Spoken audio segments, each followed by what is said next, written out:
Hello, everyone.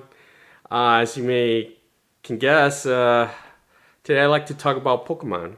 I got my Pikachu here, my plush Pikachu, and I actually have a bigger one. It's about 5 feet tall, I like to say, and really fat.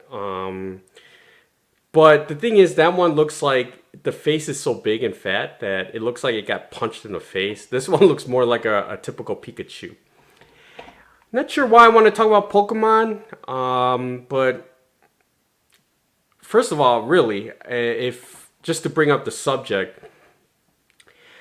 I never really got into Pokemon when it first came out, what, in 1996 or 97, at least in the States around that time.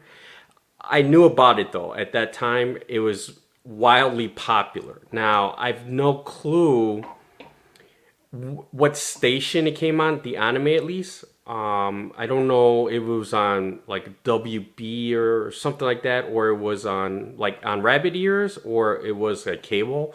I wasn't sure, but I think the reason why I never got into it, at least from the cartoon standpoint, was because I kind of grew out of cartoons. I mean, at that time, 96, 97, it was mainly like, if anything, would be video games, sports, like mainly basketball and girls, things like that. So cartoons, kind of just, even early on, just I kind of got tired of it, just not lost interest in it.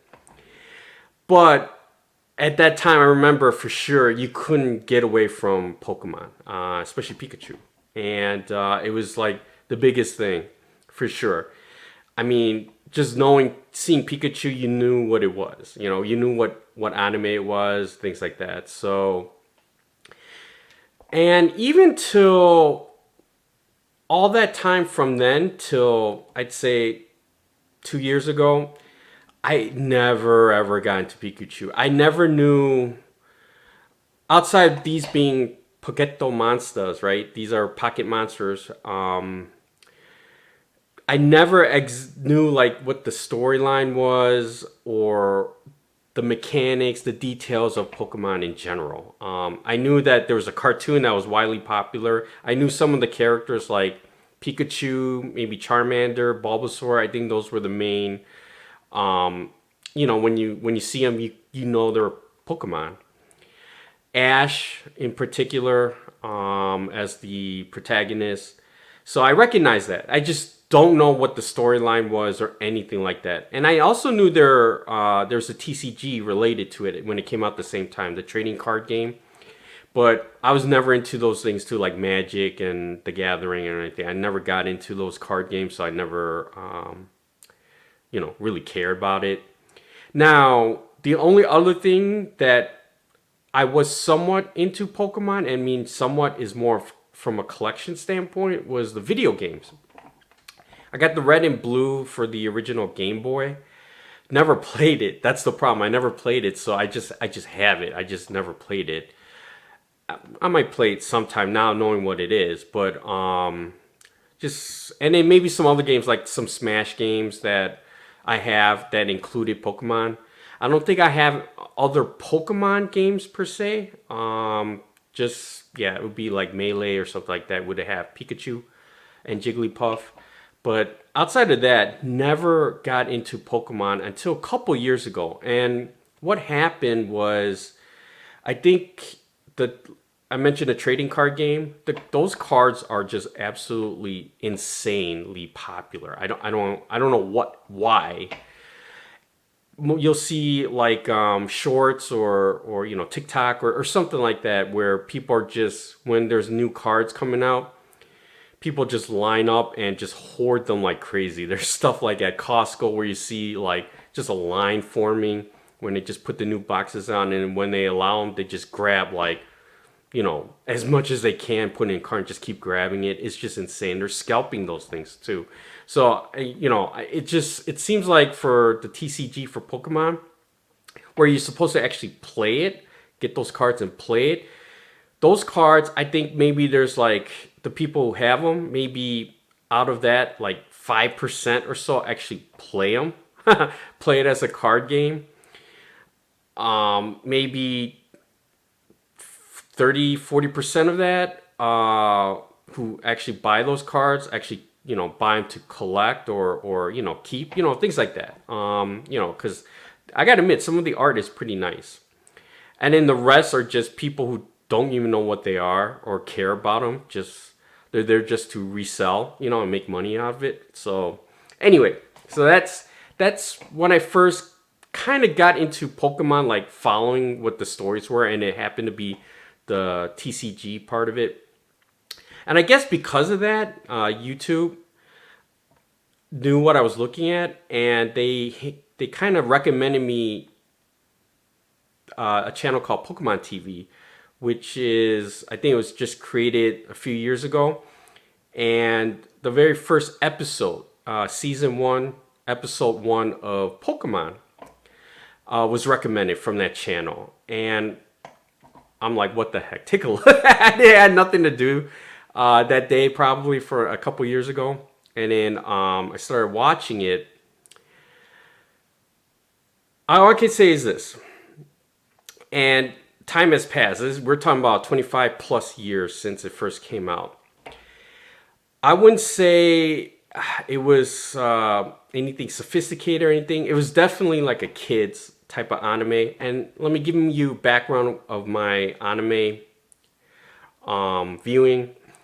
I'm not really into anime as well. I think from Japanese cartoon standpoint, whether it's their like feature films or like series or whatnot, whatever in anime form, it would be Miyazaki, right? Like Totoro, Tonari no Totoro, or Neighbor Totoro. And then the recent films that came out in the 90s when he started getting popular, like Mononoke, what other, Spirited Away, things like that. I watched those, but my first real anime was that I got into was Lane, and I think that's like one of the worst anime you can get into as a starter anime to get into. But after that, I wasn't really into it. Now, believe it or not anime, but from Japanese standpoint would be manga. And as a kid, I was able to have a buddy who was into manga and he could read it and everything. And he would have Dragon Ball, the original Dragon Ball. And the Dragon Ball that I think most people here in the States would be most familiar with is actually Dragon Ball Z. That's the one where the actual cartoons came out and was really popular. But I'm talking about the original Dragon Ball, and I'm not talking about the cartoon. I'm talking about the manga, the comic book. And I borrowed a few from my buddy who can actually read Japanese, what he did was he translated it. So I think part of his that guy's sharp too.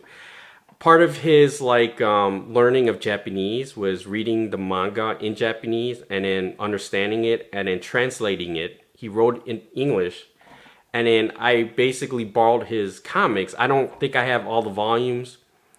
I just read whatever it was available, and then he would translate it for me. And that's where I read the translation. And that's where I thought it was pretty cool. The Dragon Ball, the original Dragon Ball. And so that's kind of my backstory on Japanese manga, anime, and things like that. So now back to Pikachu and Pokemon. After seeing the first episode, I wasn't really into it. I don't think I would have been into it when it first came out as well in '97. But however, I understand the craze. I totally understand the craze. If anything, the first episode, maybe the first 2 episodes, is basically a primer to Pokemon. The first one being how it got Pikachu, Ash, introducing Ash, Pikachu, Pokemon in general. I never even knew what that Pokeball was. I thought it was something you threw at to fight Pokemon, but I didn't know it was actually to catch your Pokemon with. And so that first episode pretty much tells everything about Pokemon in general. And then the second episode is when they introduce Team Rocket, and that's the antagonist throughout basically so far I've been watching all Pokemon.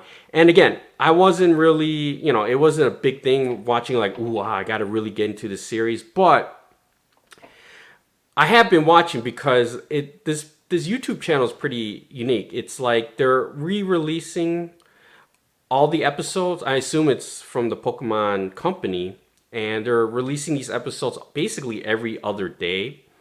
And it just keeps popping up on my recommendation, and I've just been following it, just been watching whenever I can. It's only 20 minutes long each episode, and I'm up to the season 5 Master Quest.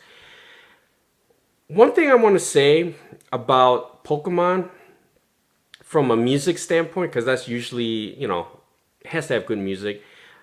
That first Pokemon music, the intro song, the very first one, I have to admit, it's very catchy. And the first 3, maybe 4 so far, I've watched for the first 3 or 4 seasons. The theme songs were actually pretty good. I have to admit, it's one of those things where if I'm a kid and I like music and watching Pokemon, I'm pretty sure the theme song would have lured me in to watch them, regardless if the show was good or not. Because the theme song was pretty good. First one is OG, legendary. I mean, the one I played, you probably the first 5 seconds you already know what it is. But so far, the rest that followed, season 2, I really like. Season 3 is pretty good. Season 4 is all right. Season 5, I'm so with, but not too bad. So I gotta admit, the music itself is good and catchy. And I'm waiting to hear, when I keep going on seasons, willing to hear some more. So I want to see how that goes. But anyway, so the music is good, especially the very first one, very OG, top notch. Second of all, what kind of got me watching this so far,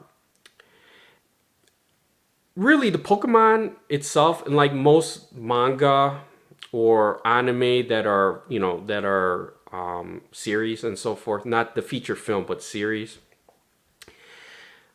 it's all about the journey, right? It's basically the storytelling of Ash and his journey to be a Pokemon master, and that's kind of what got me hooked, because I like to. It's not about the ending. Who cares what happens at the end? I mean, I kind of care, but it's really what you're watching this and following it so far for the past couple years, and I'm sure most people, kids especially, that watched it since the beginning and got hooked, would continually follow. Is you want to follow Ash, his journey, what happens, things like that. And what makes Pokemon pretty successful, and I can understand why from an anime perspective, is the storytelling of the journey as well as the concept of Pokemon in general.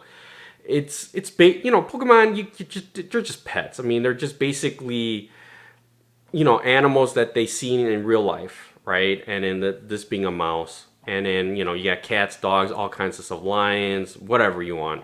I'm not a big fan of the inanimate objects, but I do get it. They kind of produce a variety of things in there, but and then they just kind of make them monsters, like they have special powers and techniques and stuff like that. So, but you could get a long way with that, right? That concept, and so far it has. I mean, it's been going on for what, 27, 28 years, almost 30 years now, something like that. Just continuing on with that concept, and meeting new characters, meeting new Pokemon, trying to understand strengths, weaknesses of each one, and character development. Believe it or not, so far,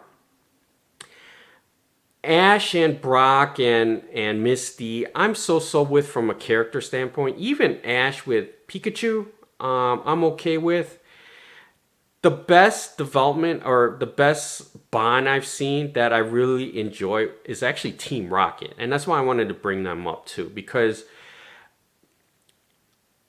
I watched quite a bit of cartoons as a kid, And I don't think I've ever saw, now I haven't seen a lot or the entire cartoon spectrum for kids, whether from the US or anime or something like that. But I don't think I've ever seen an antagonist like Team Rocket with that type of bond. To me, they're as true as a team, and like you can, I air quote this, like family team that you can get. And I'm talking about all three. So you're talking about Jesse James and Meow, the cat. I don't think that same bond, I don't feel that same bond between like Ash, Brock, and Misty. They're more like, they're kind of like siblings, but like siblings, like you just want to, not a true like family team type of bond. It just seems like more like siblings. Like you happen to be my sibling, and that's it, or a friend, good friend. But I don't feel that bond yet. Maybe it gets down later on in the series. I don't know, but that's the thing. I'm pretty impressed with how they did Team Rocket. I mean, it's just, now there's a lot of theories behind Team Rocket with Jesse and James and so forth. I could care less about that. I'm more into how their bond. It's very unique. I noticed that almost immediately after a bunch of episodes seeing them, they're very a tight group. More, to me, more tight than the protagonists themselves. So, but just wanted to bring it out there. And I'm happy that it's one of those things where if you see the antagonist every episode, which there pretty much are, except the first one I've seen so far, you get sick and tired of them. But the way their bond is, and there's always this goofy stuff, things like that always happening with them. But I do enjoy watching them. Always kind of like hoping to see them too in each episode and see what they're doing, because I like how they're bonded together. So that's the thing. So just wanted to bring this up. Pokemon, I guess better late than never. I never caught on in the beginning, but I can understand why it's so popular. And for some reason, and this is my belief, that Pokemon right now, and I'm talking about all the characters too, Pikachu and all that, to me, it's so popular, so huge. I think as an IP, intellectual property, I think this is so much bigger and better than what Disney has currently. And now, when I talk about Disney, I'm talking about OG Disney, like Mickey Mouse, Donald Duck, Goofy, the OG Walt Disney IP. And I know their IP is not going to last, 100 years, and now everyone can start using him, abusing him of all kinds. But just even if not considering that, if you compare like Mickey Mouse, Donald Duck, or something to like a Pikachu, and how like the cartoon, how influenced it is, I think hands down, Pokemon might just be the better, more influential IP than Disney, OG Disney. And again, I'm not gonna include like Star Wars or Marvel or things like that. Even Pixar, you can include what you want with Pixar. I still don't consider them Disney. I always know them as Pixar. But outside of what, Woody and Buzz Lightyear, is there anything from Pixar that is, Pikachu like level? I can't think of anything from Pixar. Even Disney later years, outside of what, Lion King. I think Frozen has got to be the most popular one right now in terms of, like a character IP that represents Disney. But outside of that, I can't think of anything anymore. I mean, it's just doesn't come close to Pikachu. And Marvel, say what you want, it's comic book. Star Wars is Star Wars. I don't really link it to Disney. So it's kind of, to me at least, Pokemon is probably as an IP more successful, more influential than any OG Disney, even in its heyday. I could be wrong though. Disney's heyday is like way. There's no way for me to know how that is, but the thing is, Pokemon is still going on. I mean, that's the thing. It's still wildly successful. They're still making cards for it every year. It seems like there's new episodes now. Ash is not the protagonist anymore, and Pikachu is what, Captain Pikachu now or something like that, from what I understand. They have new characters, but the cartoon, the anime is still going on strong. It doesn't look like it's stopping him. And then they have new video games coming out. It's just, it might, the IP for Pokemon is just, if good for like Nintendo with Mario and Zelda. I think this is even bigger. And this is Nintendo, actually, by the way. So, you know, when you think of Nintendo, you think of Mario and so forth. But I have a feeling Pokemon in general is just a more influential IP than anything I can think of right now. So that's what makes it unique. And that's pretty much it. That's all I wanted to talk about. Let me know what you think about Pokemon, IP, cartoon, anime, things like that, and the stuff that's going on now these days with Pokemon. All right, thanks. Bye.